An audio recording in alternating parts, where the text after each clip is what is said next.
वक्फ amendment act 2025 क्या है, जानिए। चीफ मुफ्ती ऑफ मुंबई से मुफ्ती मंजूर ज़ियाई साहब ने आज मुंबई के प्रेस क्लब में एक प्रेस कॉन्फ्रेंस की, जिसमें एक बुक लोचम की गई जिसका नाम है वक्फ। इस पुस्तक में तफसील से वक्फ अमेंडमेंट एक्ट 2025 के बारे में और वक्फ बिल क्या है, ये तमाम जानकारी इस पुस्तक में दी गई है। आज पहली बुक उर्दू में लॉन्च की गई है, इसके बाद इंग्लिश, हिंदी और मराठी में भी लॉन्च की जाएगी। देखें आज प्रेस कॉन्फ्रेंस में क्या कुछ कहा मुफ्ती साहब ने।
इस्लाम पर बोलता है तो हम उससे कई बार ये बात कह देते हैं कि भाई आप इसके लिए ऑथेंटिक हैं क्या।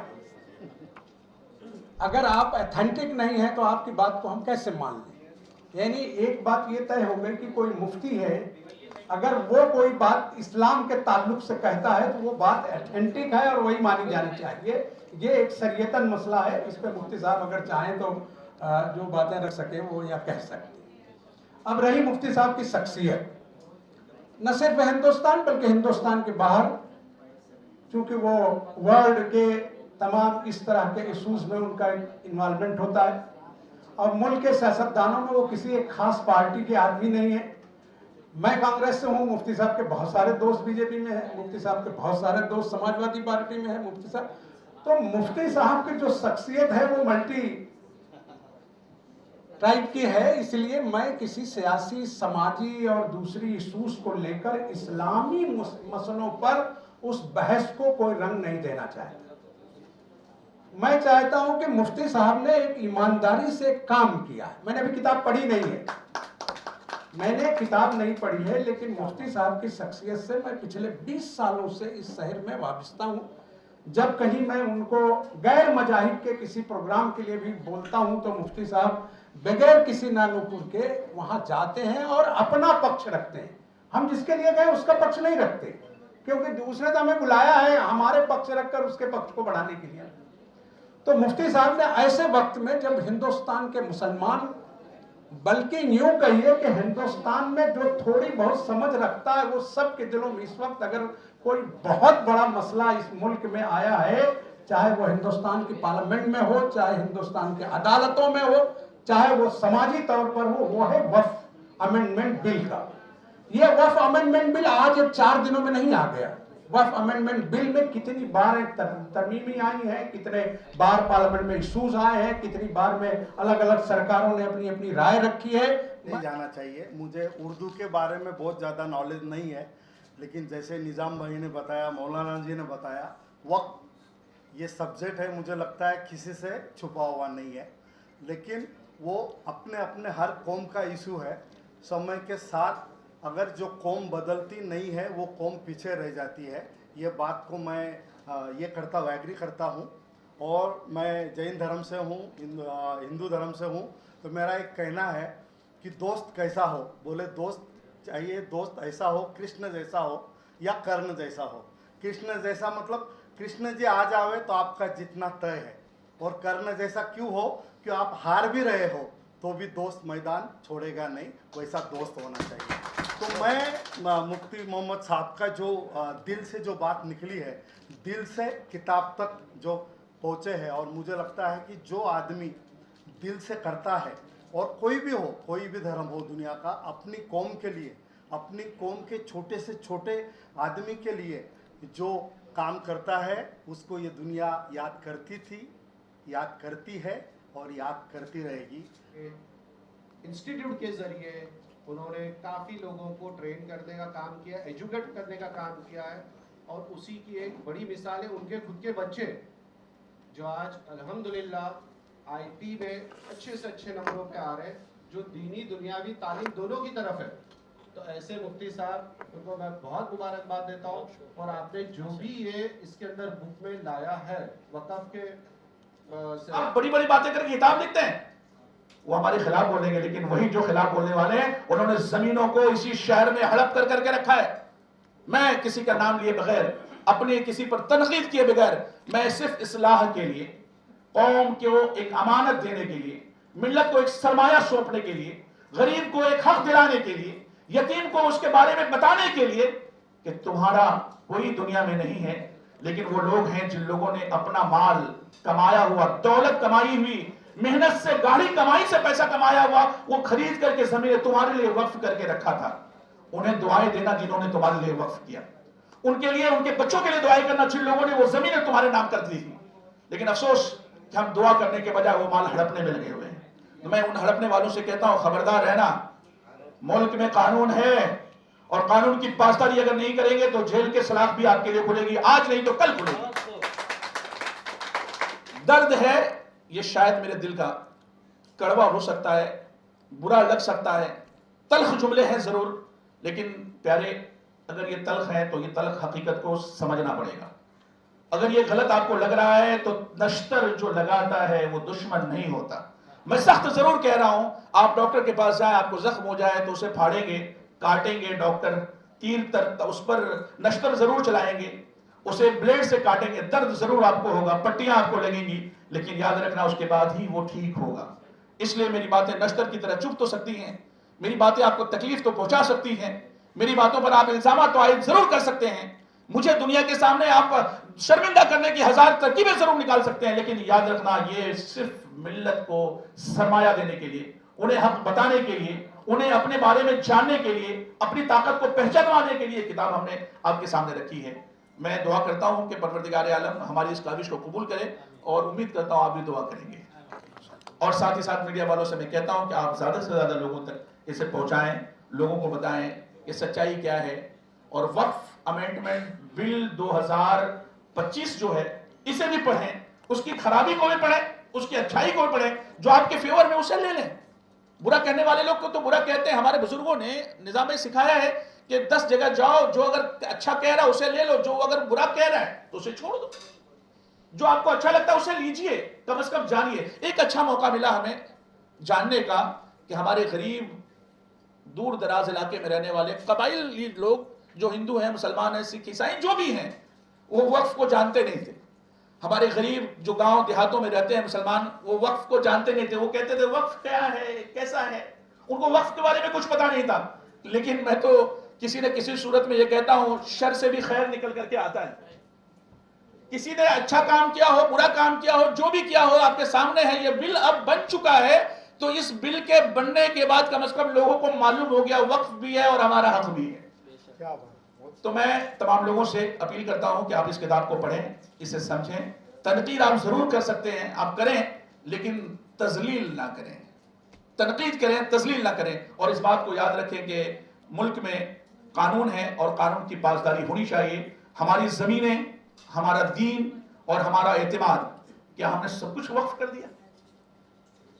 हमारी जमीनें, हमारा दीन, हमारा एतमाद, क्या हमने सब वक्फ कर दिया? फिर हम कैसे गरीब हो गए? ये किताब इस सवाल का भी जवाब देती है। इसलिए मैं कहूंगा कि आप गरीब कैसे हुए, अगर ये जानना चाहते हैं, आपको लोगों ने धुरधुरा क्यों दिया, अगर ये जानना चाहते हैं, लोगों ने आपको पसमानदा क्यों बना दिया, अगर ये जानना चाहते हैं, आप बैकवर्ड क्यों हो गए, अगर आप ये जानना चाहते हैं, फाइनेंशियली क्राइसिस में, अगर ये आप जानना चाहते हैं, आप ये जानना चाहते हैं कि आपका माल होते हुए आपको खाना नहीं मिल रहा, लोग कहते हैं ना कि तालाब के पास गए फिर भी प्यासे लौटे। तो आपके पास माल है, मैं आपको बताऊं कि सिर्फ महाराष्ट्र में हजारों एकड़ जमीन आपके पास है, फिर भी आप नंगे भूखे कहला रहे हैं।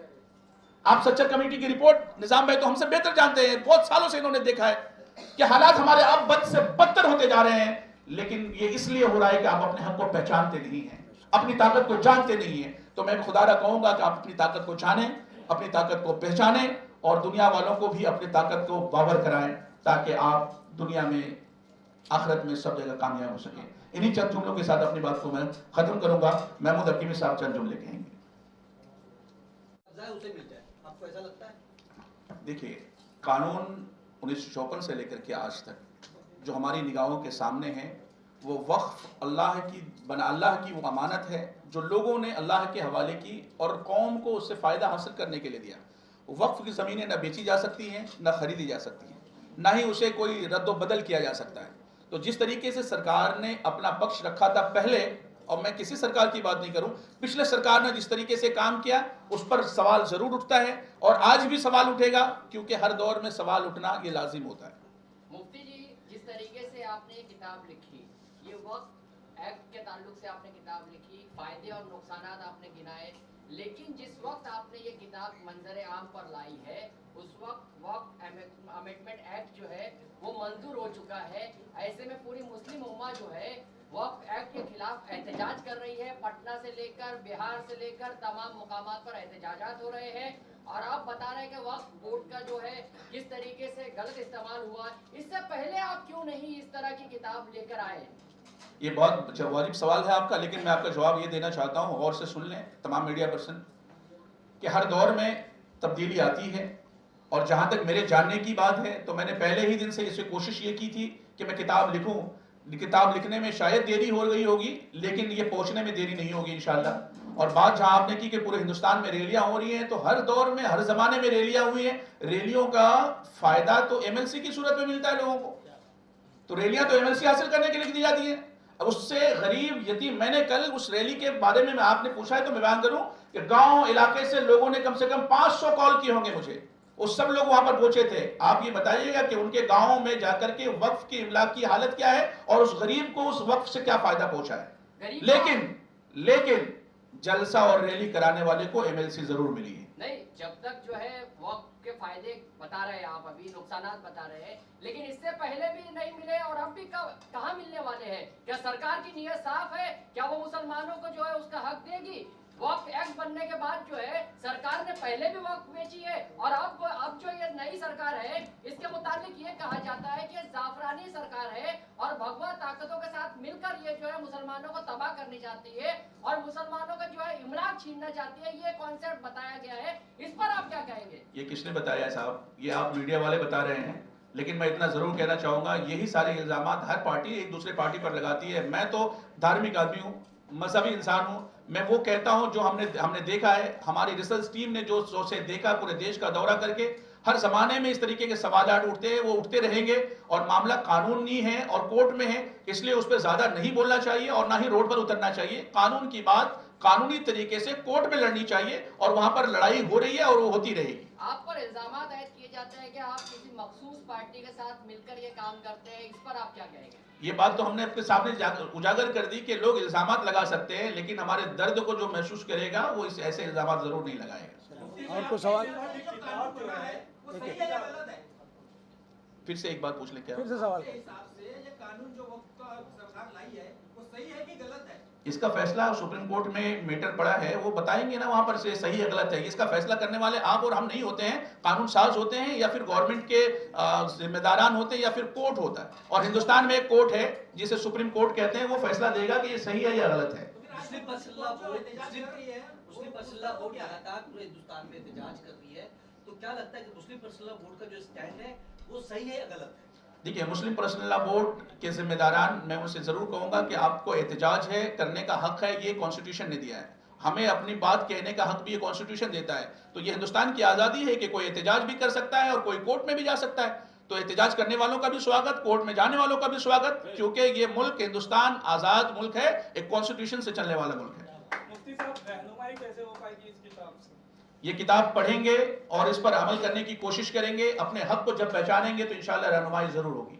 क्या लगता है मुफ्ती साहब के महाराष्ट्र जो के भी अंदर वक्त की प्रॉपर्टीज है आपने बोला बराबर है, तो अगर सरकार कल या फिर कोर्ट से कल आपसे उसके कागज मांगे जाते हैं तो जिनके हाथ में ये वक्त की प्रॉपर्टी है वो उस तरह के कागज सरकार को या कोर्ट में पेश कर सकते हैं, आपको क्या लगता है? देखिए ये कानूनी मसला है और मैं आपको बता दूं कि जिनके पास वक्फ, अल्लाह के रसूल सल्लल्लाहु अलैहि वसल्लम की हदीस में कोट करता हूं और कुरानी आयत में बताता हूं कि वो माल अल्लाह की राह में आपको वक्फ करने का इख्तियार है जो माल आपका है और उसकी जेन्युइनिटी आपके पास है, प्रूफ आपके पास है। ऐसा तो नहीं हो सकता है कि मैं यहां से बैठूं और ताजमहल को जाकर के वक्फ कर दूं। हमारा माल होगा तभी वक्फ होगा और हमारा माल होगा तो उसके डॉक्यूमेंट्स भी हमारे पास होंगे, इसलिए डॉक्यूमेंट्स दिखाना चाहिए और अगर नहीं है तो उसे बनाना चाहिए। क्या लगता है मुफ्ती साहब के कानून के अंदर जगह पे इस तरह की बात सामने आई है कि कोई 200 साल 400 साल सालों साल सदियों पुरानी जमीनें जो वक्फ बाय यूजर है, इस तरह के मामला हैं, तो उसमें किस तरह से दस्तावेज लोग पेश कर सकते हैं या उस पर आप किस तरह की जो है रहनुमाई? ये बहुत खूबसूरत बात है। वक्फ बाय यूजर के ताल्लुक से हिंदुस्तान के मुसलमानों ने जिस तरीके से बातें रखी हैं उन्हीं बातों को सुप्रीम कोर्ट में पेश किया गया है। सुप्रीम कोर्ट के फैसले का इंतजार करना चाहिए हमें। क्या लगता है वक्फ कानून जो सेंट्रल ने बनाया है, अमेंडमेंट लाया है, ये सही है या गलत? ये फैसला सुप्रीम कोर्ट में है, सुप्रीम कोर्ट बताएगा ये गलत है या सही, लेकिन इसके अच्छाई और बुराई यानी अच्छे जो एडवांटेज हैं और डिसएडवांटेज हैं, एडवांटेज एंड डिसएडवांटेज को मुसलमानों को जानना जरूरी है। क्या लगता है लगातार वक्फ की प्रॉपर्टी पे जो कब्जा हो रहा है, आपने अपनी किताब में भी जिक्र किया और आपने बयान में किया, क्या लग रहा है कि वक्फ जायदाद पे जो कब्जा हो रहा है, जो लोग कब्जा कर रहे हैं, उसके ऊपर सरकार ऐसा कोई सख्त कानून क्यों नहीं बनाती कि जो कब्जा कर रहा है तो उसके ऊपर सख्त कार्रवाई हो? क्योंकि हमने ये देखा कि अमेंडमेंट में जिसके पास 12 साल प्रॉपर्टी रहेगी तो प्रॉपर्टी उसके पास चली जाएगी, तो सरकार खुद उन लैंड माफियाओं के लिए एक जगह खोल रही है। और मुंबई से सटे अहमदनगर के अंदर ऐसे ही 40 एकड़ का एक मामला सामने आया जहां पर दरगाह पे कब्जा कर लिया गया दूसरी बिरादरी के तौर पे और वो 40 एकड़ पे भी कब्जा कर लिया गया। तो वक्फ की जायदाद तो अपने वाले भी और गैर भी अमेंडमेंट बिल आने के बाद गैर कौम भी कब्जा करने की लगातार कोशिश कर रही है। हमने अपनी कब्रें खुद खो दी हैं, ये रास्ता गैरों को भी हमने ही बताया है।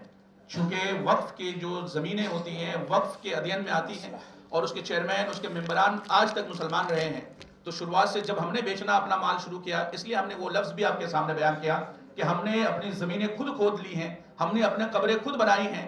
अगर हमने ये काम शुरू ना किया होता तो गैर भी हम पर ये काम नहीं करते। इसलिए हमें चाहिए कि हम अपनी चीजों को साफ सुथरा रखें ताकि लोग भी उसकी कदर कर सकें। आखिरी सवाल, सरकार से क्या मुतालबा? मैं सरकार से हमारा मुतालबा ये है कि मुल्क के अंदर में होने वाले हुकूक की जिम्मेदारी और उसकी सलामती की जिम्मेदारी हर सरकार की होती है। सरकार को मुसलमानों के तय भी जिम्मेदारी कबूल करना चाहिए और उनके हुकूक पर अगर कोई जबरदस्ती करने की कोशिश करता है उस पर कानूनी कार्रवाई होनी चाहिए।